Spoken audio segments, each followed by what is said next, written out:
Good morning, welcome to Tenderfoot Farms. Today I'm going to show you my #1 secret for starting tomatoes from seed.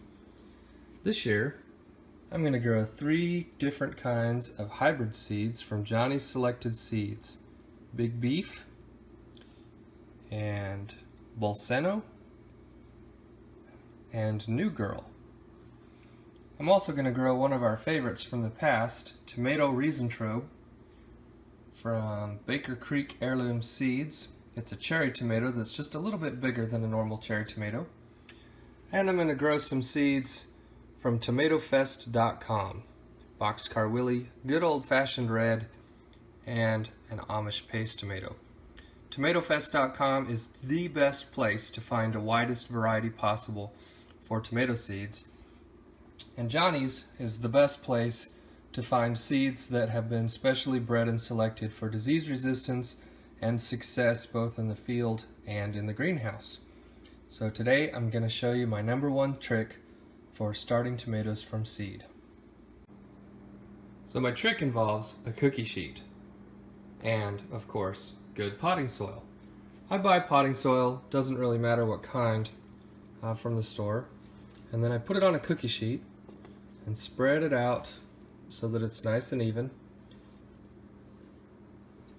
And the goal here is that you want it to all be about the same thickness on the cookie sheet.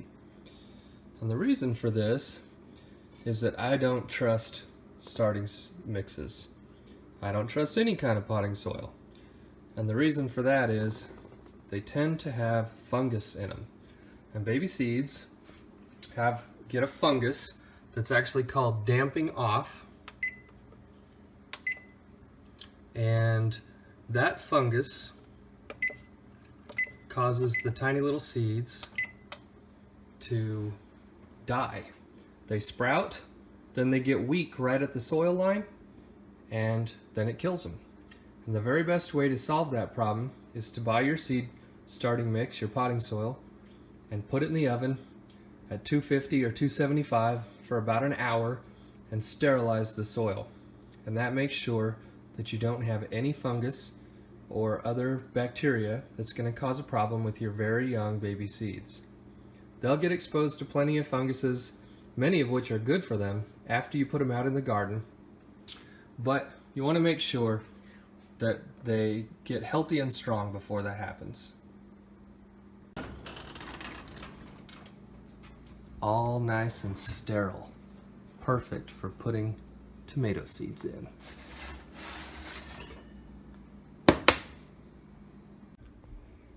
So skipping a few steps there, I put the dirt that I had cooked in the oven into my little planter tray, and I've got a bunch of tomatoes here and some cascabella peppers, and I put some masking tape so that I could remember which row is which kind of plant. Make sure I don't lose track. Now I will put a lid on them and some water and put them under a heat lamp.